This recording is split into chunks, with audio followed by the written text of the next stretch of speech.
नमस्कार व्यूअर्स। आज हम आगे का पार्ट आर्दन डैम का स्टेबिलिटी जो एनालिसिस था उसका आगे का पार्ट करने जा रहे हैं। पिछले वीडियो में मैंने stability analysis of upstream portion तक के एक्सप्लेन कर दिए थे। तो अभी हम आज डाउनस्ट्रीम पोर्शन मतलब डाउनस्ट्रीम पोर्शन का स्टेबिलिटी एनालिसिस करेंगे। एक तरीके से देखा जाए तो आज का क्लास रिवीजन के जैसा होगा, क्योंकि चूंकि बहुत दिन का एक स्टडी गैप हो गया है हमारा। मतलब मेरे वीडियोस में पिछले लास्ट वीडियोस मेरा नियर अबाउट लगभग 2 वीक्स से ज़्यादा पहले आया था। तो उसमें मैंने स्टेबिलिटी एनालिसिस में शुरू की थी, कंटिन्यू कर रही थी। तो आज फिर बहुत दिनों के बाद फिर एक वीडियो पोस्ट करने जा रही हूँ। तो अभी थोड़ा सा गैप हो गया है, क्योंकि बीच में त्योहार थे तो मैं वीडियोस पोस्ट नहीं कर पाई। बट फर्दर हम रेगुलर फिर से जैसे पहले था रेगुलर वीडियोस मैं पोस्ट करूंगी, और रेगुलर वीडियोस में हम ऐसे नए नए टॉपिक स्टडी करेंगे। सो बिना टाइम वेस्ट किए अब शुरू करते हैं। हाइड्रोलिक स्ट्रक्चर का स्टेबिलिटी हाइड्रोलिक स्ट्रक्चर सब्जेक्ट का जो स्टेबिलिटी एनालिसिस है अर्दन डैम का। उसमें हम अब आज अपस्ट्रीम पोर्शन का स्टेबिलिटी एनालिसिस करेंगे। आप मेरा पिछला वीडियोस लास्ट वीडियो एक बार डाउनस्ट्रीम का जिन्होंने भी वीडियो देख लिया है और जिन्होंने नहीं देखा है प्लीज उसको देख सकते हैं, तो आज का वीडियो समझने में और ज्यादा आसानी होगी। और आज एक रिवीजन भी हो जाएगा एक तरीके से पिछले वीडियो का, जो भी हमने अपस्ट्रीम पोर्शन के लिए स्टेबिलिटी एनालिसिस किया था, और सेम आज हम डाउनस्ट्रीम पोर्शन के लिए करेंगे। Let's start. और जो भी मेरे चैनल पे नए हैं सो प्लीज़ मेरे चैनल को सब्सक्राइब करें, और अगर वीडियो अच्छा लगा तो उसको लाइक करें। और कैसे आपको और कौन कौन से सब्जेक्ट पे और कौन से टॉपिक पे वीडियोस चाहिए मुझे कमेंट करके ज़रूर बताएं। ये रहा डाउनस्ट्रीम पोर्शन का स्टेबिलिटी एनालिसिस।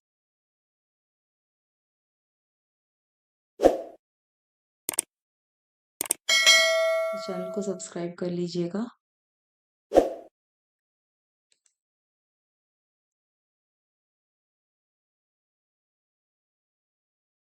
तो चलिए शुरू करते हैं।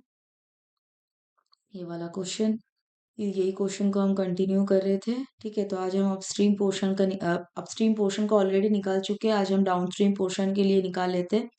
और इसके बाद एक ही पोर्शन बचा रहता है स्टेबिलिटी एनालिसिस का, वो है फाउंडेशन। वो भी वीडियो आपके लिए मैं जल्द से जल्द लाने की कोशिश करूंगी, और डेफिनेटली मैं जल्द से जल्द लाऊंगी भी। आज हम डाउनस्ट्रीम का स्टेबिलिटी एनालिसिस देख लेते हैं। ये था हमारा डायग्राम। ठीक है, ये वाला था हमारा क्वेश्चन। और उसमें हमको डाउनस्ट्रीम का स्टेबिलिटी अपस्ट्रीम का जैसे हम स्टेबिलिटी एनालिसिस निकाले थे, ये हमारा इस डायग्राम में ये रहा। फेरेटिक लाइन कैसे निकालना है ये सब हम ऑलरेडी पिछले सारे वीडियोस में लास्ट जो भी मेरे अर्दन डैम की वीडियोस है उसमें मैंने डिस्कस कर लिया है। जिन्होंने भी नहीं देखा है प्लीज उसको एक बार आप देख सकते हैं। ए, ये रहा A I and C, this is the phreatic line, right, seepage line. ये इसीलिए हमारा इस क्वेश्चन में फेरेटिक लाइन ड्रॉन है, बट ऐसा नहीं है कि क्वेश्चन में phreatic line is given. Phreatic line आपको पूछ सकता है निकालने के लिए, वो निकालने का प्रोसेस या फिर ग्राफ में कैसे प्लॉट करना है, कैसे हम यूज करेंगे, तो वो सब मेरे वीडियोस में एक्सप्लेन है। आप पिछला वीडियोस मेरा देख लेना, जो भी जितने भी अर्थ एंड टाइम के ऊपर वीडियोस है। ओके,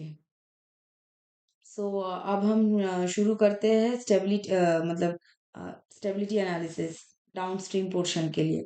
उसके लिए हम जैसे कि हम जानते हैं कि जब भी हम डाउनस्ट्रीम या फिर अपस्ट्रीम का पिछले वीडियो में हमने करा था, तो हमारा ये जो फाउंडेशन है ये वीक फेल किसके लिए होगा, हमने एक्सप्लेन कर कि शेयर के वजह से, राइट, शेयर फेलियर। ये शेयर फेलियर की वजह से हमारा ये जो डैम फेल होने के कितने चांसेस है उसी को निकालेंगे, उसी को बोल रहे हैं हम लोग stability analysis. So stability analysis, this is the step 3, right.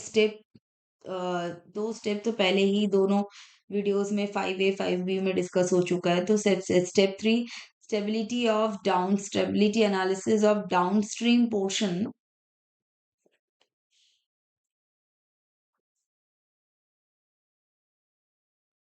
सब हॉरिजॉन्टल शेयर, ये जो हॉरिजॉन्टल शेयर होगा, हॉरिजॉन्टल शेयर अगर हम किसमें डाउनस्ट्रीम में देख रहे हैं तो डाउनस्ट्रीम ये अपस्ट्रीम के लिए था, वैसे ही diagram downstream horizontal share of dam बोला है। हाँ, डैम के लिए डाउनस्ट्रीम का पोर्शन ये रहा हमारा हॉरिजॉन्टल शेयर, डैम को इस साइड फेल करने की कोशिश करेगा तो हमारा रेजिस्टेंस कौन से साइड होगा, अपोजिट डायरेक्शन में एक्ट होगा, ये होगा हमारा शेयर रेजिस्टेंस,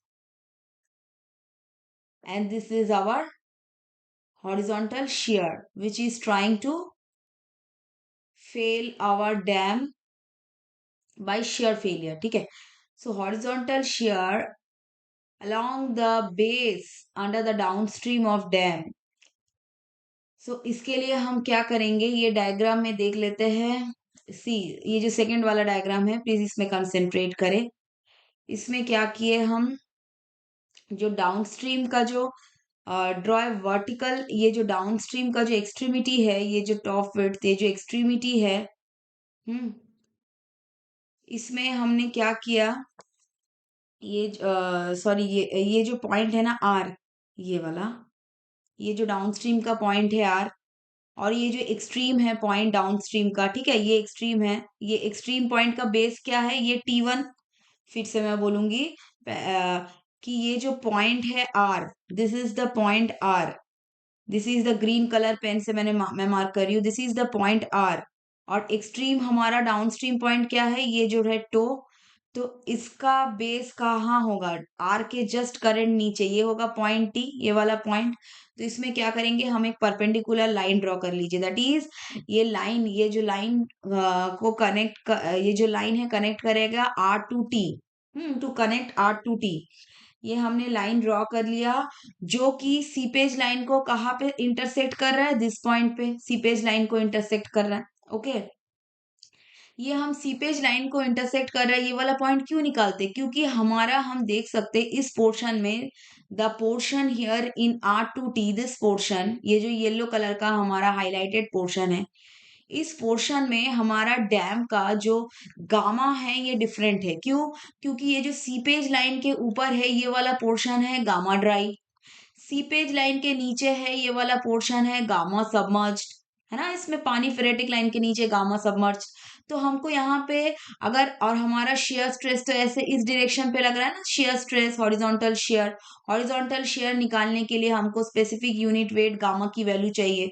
तो पर्टिकुलर इस टी पॉइंट में या फिर ये जो लाइन है आर टी, इस पे हम गामा की वैल्यू कैसे निकालेंगे, यहाँ तो डिफरेंट डिफरेंट गामा है ना, क्योंकि सीपेज लाइन के ऊपर गामा ड्राई है, सीपेज लाइन के नीचे गामा सबमर्ज्ड है, तो एवरेज जो हम गामा निकालते हैं उसके लिए हमने क्या, ये इसको हम गामा टू मार्क करते हैं, तो एवरेज हम गामा जो निकालते हैं, जैसे हमने डाउनस्ट्रीम के केस में भी निकाला हुआ है गामा वन, यहाँ हम निकालेंगे गामा टू। सो ये एवरेज स्पेसिफिक यूनिट वेट निकालने के लिए हमने यहाँ पे लाइन ड्रॉ किया है, दिखाने के लिए कि ये जो लाइन है सीपेज लाइन को इंटरसेक्ट कर रहा है एक पॉइंट पे, जिसके की ऊपर है गामा ड्राई और जिसके की नीचे है गामा सबमर्ज्ड। ओके, सो अब हम शुरू करते हैं कि हॉरिजॉन्टल फोर्स, हॉरिजॉन्टल जो फोर्स है उसको हम निकालेंगे। हॉरिजॉन्टल फोर्स को यहाँ हम रिप्रेजेंट करते हैं पीडी से, ठीक है, जो हॉरिजॉन्टल फोर्स निकाल रहे हैं, हॉरिजॉन्टल शियर फोर्स, पीडी उसका फॉर्मूला होता है। फॉर्मूला हमको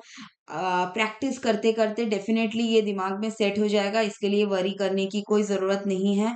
बार बार अगर हम एक क्वेश्चंस को, जैसे कि ये क्वेश्चंस अगर हम बार बार प्रैक्टिस करते हैं या फिर कहीं लिख के रखते हैं और रोज या फिर रेगुलर बेसिस पे एक बार पलट के हम ये फॉर्मूला अगर देख लेते हैं तो डेफिनेटली ये फॉर्मूला हमारे दिमाग पे स्ट्राइक हो जाएगा एग्जाम टाइम पे। So gamma two H square divided by two, 10 square 45 minus 5/2 plus gamma W H2 square by 2, this is our horizontal force formula. Okay, so हम इसकी अब वैल्यू निकालेंगे।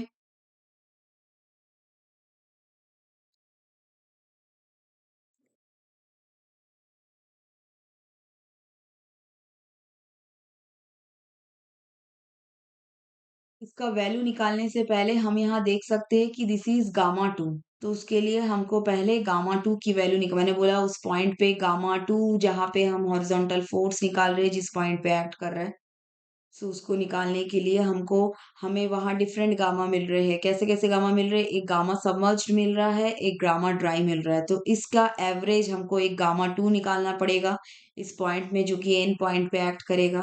सो गामा टू का फॉर्मूला इसलिए होगा गामा सबमर्ज्ड। गामा सबमर्ज्ड कितने height तक के लिए है? डायग्राम में जाइए, मैं इस पोर्शन को क्लियर कर देती हूँ। तो गामा जो हमारा गामा टू निकालने के लिए, to calculate, this is our gamma submerged because this is below this ferritic line, ferritic line के नीचे है, और जो भी इस पॉइंट के फेरेटिक लाइन के ऊपर है, that is gamma dry. So gamma submerge का डेप्थ कितना है? गामा सबमर्ज का depth is this one, this is yellow portion highlighted, this is gamma submerge depth. And what is the depth of gamma dry? And gamma dry depth is this one, this one. Okay, so gamma submerged का depth कितना है? That is यहाँ पे लिखा हुआ है H2 12.5, ये वाला। सो गामा सबमर्ज्ड इंटू 12.5 जो फेरेटिक लाइन के नीचे का डेप्थ है, हम लिख लेते हैं। So gamma submerged into H2 plus gamma dry कितना होगा? टोटल H माइनस H2, ये वाला पोर्शन, फिर से हम डायग्राम में जाएंगे, ये वाला। सो दैट इज ये गामा ड्राई का पिंक वाला portion, that is total height, total जो हाइट है, मतलब total depth of dam minus ये H2, इतना माइनस कर देंगे 12.5, तो ये वाला पोर्शन हमें हाइट मिल जाएगा। Okay, so divided by total height, so that is equal to gamma submerge कितना था क्वेश्चन में, कितना दिया हुआ है? Gamma submerged is given as, ये submerged weight of soil 12 and gamma dry दिया हुआ है 18, इसको हम याद रखेंगे। तो गामा सबमर्ज्ड है 12, सो 12 इंटू 12.5 प्लस गामा ड्राई है 18 इंटू हमारा हाइट का डेप्थ है 22 माइनस H2 कितना है 12.5 divided by total height that is 22। इसको हम कैलकुलेट करेंगे तो इसका आंसर आएगा 14.6 किलो न्यूटन पर मीटर क्यूब। अब इसको निकालने के बाद हम क्या करेंगे? नेक्स्ट पॉइंट निकालेंगे पीडी। अब गामा टू निकल गया, पीडी का फॉर्मूला पे हम पुट करेंगे। पीडी का फॉर्मूला क्या है? गामा टू जो कि निकला 14.6 इंटू एच का वैल्यू है, मतलब height of dam, H square divided by 2, 10 square 45 degree minus 5, 5 कितना है हमारा दिया हुआ है? एंगल देख लेते हैं, एंगल डैम का जो कोहेशन एंगल, ये रहा angle of internal friction of soil in the dam, ये रहा angle of internal friction of soil in the dam, that is 25 degree. बस इसको हम पुट कर देते इक्वेशन में, तो 25 divided by 2 plus gamma W we know that 9.81 into H2 कितना है? ये वाला था ना H2, डायग्राम में देखिए H2 12.5 pink colour highlighted, so H2 is 12.5 whole square divided by 2. Now PD total PD is equal to 2200, calculate करने के बाद इतना आएगा kilo newton. This is our horizontal force. अब जो शेयर रेजिस्टेंस होगा, जो शेयर फोर्स तो निकला, अब शेयर रेजिस्टेंस अपोजिट डायरेक्शन में जो एक्ट करेगा, जो डैम को फेल होने से बचाएगा, दैट इज शेयर रेजिस्टेंस, उसको हम लोग डिनोट करते हैं RD for downstream portion. Okay, so RD कितना होगा? आरडी का वैल्यू हम जानते हैं, हम लोग ये सॉइल मैकेनिक्स में भी पढ़ते हैं ना, RD is equal to shear resistance is equal to C plus W 10 5। C C shear strength, ये जो सी होता है, सी का वैल्यू हमारा दिया हुआ है, या फिर हम निकालेंगे, राइट? और उसके बाद प्लस W 10 5, तो इसको चलिए निकाल लेते हैं। इसको निकालने के लिए हमको W निकालने के लिए, या फिर ये RD का जो ये वैल्यू है, इसको निकालने के लिए कुछ बेसिक्स टर्म्स निकालने पड़ेंगे, उसको हम पहले निकाल लेते हैं। ओके ओके, तो हम और स्प्लिट करके इक्वेशंस को लिख लेते हैं, है ना? तो उसके लिए हम C का वैल्यू पहले लिखेंगे। C का वैल्यू होगा कितना होता है, C is equal to small C B D into one.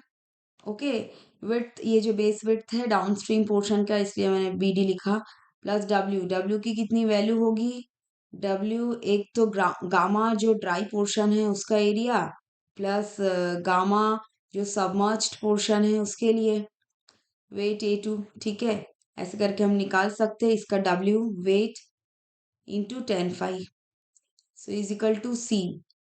सी हमारा क्वेश्चन में गिवन है, कितना गिवन है देख लेते हैं। सी क्वेश्चन में गिवन है कोहेशन ऑफ सॉइल, ये रहा cohesion of soil of dam 24 kilo Newton पर मीटर क्यूब। ठीक है, सो 24 किलो न्यूटन पर मीटर क्यूब हम लिख देते हैं 24, और बी डी हमारा डाउन स्ट्रीम पोर्शन का विड्थ कितना है देख लेते हैं। डाउन स्ट्रीम पोर्शन का विड्थ हो गया 44। ओके, डाउन स्ट्रीम पोर्शन का ये जो विड्थ है ये वाला 44 है ना, सो 44 into 1 plus gamma dry. Gamma dry हमको पता है, गामा ड्राई की वैल्यू होती है, क्वेश्चन में दिया हुआ है 18 इंटू A1। A1 क्या, गामा ड्राई, मतलब ये वाला पोर्शन गामा जो ड्राई पोर्शन है, मैं इसको हैश करना चाहूंगी एक डिफरेंट कलर से एक्चुअली समझने के लिए, कि ये वाला जो ग्रीन कलर का मैंने पोर्शन पूरा हैश किया ना, ये वाला पोर्शन है गामा ड्राई का पोर्शन। सो हम जानते गामा ड्राई का पोर्शन, ये वाला पोर्शन हम क्या है प्लैनीमीटर, ये इसमें प्लैनीमीटर लग के ये गामा ड्राई का ये जो ग्रीन पोर्शन मैंने शेड किया है, ग्रीन कलर का जो जितना पोर्शन है डाउन स्ट्रीम में, तो ये वाला डाउन स्ट्रीम साइड का ये ग्रीन पोर्शन, इसको हम निकाल सकते हैं। इसको प्लैनीमीटर से निकालेंगे तो इसका वैल्यू आता है A1 का 300। ठीक है, सो हम लिख लेते हैं 300 metre square plus gamma submerged question में दिया हुआ है 12 इंटू 300, और हमारा टोटल जो ये जो डाउनस्ट्रीम पोर्शन का एरिया होगा कितना होगा, ये RTS। ओके, ये वाला पोर्शन है S, तो RTS में से अगर A1 हम माइनस करते हैं तो हमको जो सबमर्ज्ड पोर्शन है वो निकल जाएगा। सबमर्ज्ड पोर्शन क्या है, मैं ये वाला भी हाईलाइट कर देती हूँ। सबमर्ज्ड पोर्शन रहा ये ब्लू वाला, ये ब्लू पोर्शन जो मैंने हाईलाइट किया ये होगा हमारा सबमर्ज। तो अगर RTS ये जो ट्राइंगल है इसमें से अगर हम ड्राई वाला पोर्शन को, ड्राई एरिया को माइनस करेंगे तो हमारा सबमर्ज्ड एरिया निकल जाएगा। तो चलिए सबमर्ज्ड एरिया हम निकालते हैं। तो सबमर्ज्ड एरिया कितना होगा, सबमर्ज्ड एरिया के लिए हमको निकालना पड़ेगा टोटल एरिया। टोटल एरिया यानी ट्राइंगल RTS, तो टोटल एरिया कितना होगा ट्राइंगल RTS, वो होगा half of RT 44 base into height होता है 22, तो इसको निकालेंगे 484। ये total area of downstream portion, इसमें से अगर ड्राई को माइनस करेंगे जो कि आया ये रहा 300 प्लैनीमीटर से, तो इसका फिर वैल्यू आएगा 184 मीटर स्क्वायर। ये आ गया हमारा A2 184 मीटर स्क्वायर। ठीक है, इंटू 10 फाइव कितना है 25 degree, internal angle of cohesion. ठीक है, for upstream portion, for downstream portion. Okay, इसको हम कैलकुलेट करेंगे तो आरडी का हमारा वैल्यू आएगा, आरडी का value in terms of kilo Newton 4604 kilo Newton. ठीक है, अब हमारा आरडी निकल गया और पहले ही हॉरिजॉन्टल शेयर निकल गया था, तो हम नेक्स्ट स्टेप क्या प्लेस करेंगे कि हम इसका अब फैक्टर ऑफ सेफ्टी, जैसे कि हम अपस्ट्रीम पोर्शन के लिए निकालने के लिए भी करे थे, फैक्टर ऑफ सेफ्टी कि हमारा डैम अब सेफ है कि नहीं, हमको हमारा दोनों एक जो डिस्टर्बिंग फोर्स जो हॉरिजॉन्टल फोर्स है और जो रेजिस्टिंग फोर्स हमारा शेयर रेजिस्टेंस दोनों निकाल चुके हैं। सो क्या होगा factor of safety, resistance force divided by disturbing force, यही होता है ना फैक्टर ऑफ सेफ्टी। तो that is equal to 4604 divided by जो हमारा वैल्यू आया, कितना आया पीटी का वैल्यू 2200, इसको हम कैलकुलेट करेंगे तो इसका वैल्यू आएगा 2.09, जो कि ग्रेटर है 2। फैक्टर ऑफ सेफ्टी हमारा डाउनस्ट्रीम पोर्शन का हॉरिजॉन्टल शेयर से सेफ होने के लिए फैक्टर ऑफ सेफ्टी होता है 2, तो 2 से चूंकि हमारा ज्यादा आया फैक्टर ऑफ सेफ्टी, हेंस हमारा डाउनस्ट्रीम पोर्शन में, हेंस क्या होगा डैम इज सेफ, डैम हमारा इज सेफ एट कहाँ downstream portion due to horizontal share,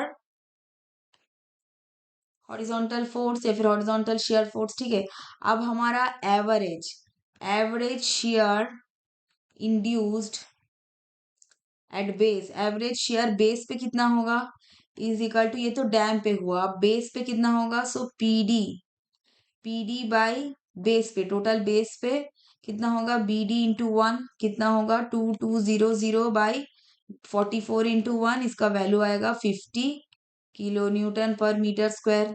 अब ये एवरेज स्ट्रेस हुआ, और मैक्सिमम शेयर स्ट्रेस हम कितना जानते हैं, मैक्सिमम शेयर स्ट्रेस सेफली कितना होता है, वो होता है 1.4 times of average shear stress, that is होगा 70 किलो न्यूटन पर मीटर स्क्वायर। और ये maximum shear stress act at point, maximum shear stress act at कौन से पॉइंट पे एक्ट करता है, 0.6 इंटू बीडी, यानी होच्छे 0.6, ये जो डाउन स्ट्रीम पोर्शन है ना आर ये एस से 0.6 मीटर पे एक्ट करता है, 0.6 ऑफ बीडी, ठीक है। सो 0.6 बीडी कितना होगा, that is equal to 0.6 into 44, इसका वैल्यू कितना होगा, 26.4 मीटर, किससे होगा, away from S, but toe, ये जो डायग्राम में एस है ये टो है ना, ओके। अब हम नेक्स्ट जाएंगे, चलिए सब, अब हमारा निकल गया मैक्सिमम शेयर, निकल गया एवरेज शेयर, निकल गया। अब ये मैक्सिमम शेयर के लिए हम देख लेते हैं, जो कि बेस पे एक्ट हो रहा है डाउनस्ट्रीम के। सो बेस पे मैक्सिमम शेयर को रेजिस्ट करने के लिए जो शेयर हमारा रेजिस्टेंस है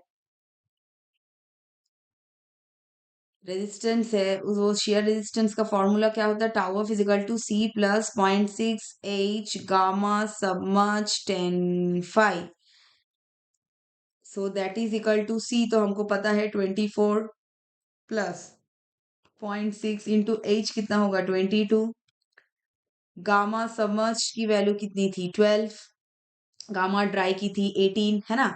सो गामा सबमर्ज क्वेश्चन में दिया हुआ है 12 into 10, angle of internal cohesion, angle of internal friction of dam कितना है 25 डिग्री, क्वेश्चन पे दिया होगा। तो इसको कैलकुलेट करेंगे तो वैल्यू आएगा 97.9 किलो न्यूटन पर मीटर स्क्वायर। तो हमारा अब फैक्टर ऑफ सेफ्टी इसमें भी निकालेंगे, फैक्टर ऑफ सेफ्टी क्या कैसे, जो रेजिस्टिंग है डिवाइडेड बाय डिस्टर्बिंग, रेजिस्टिंग क्या है टाउ एफ डिवाइडेड बाय जो मैक्सिमम शेयर स्ट्रेस के वजह से हम देख रहे हैं कि अभी सेफ है कि नहीं structure. So maximum share 97.9 divided by maximum कितना निकला 70 बाई 70, इसका वैल्यू कैलकुलेट करेंगे तो आएगा 1.4, चूंकि ग्रेटर है 1 से।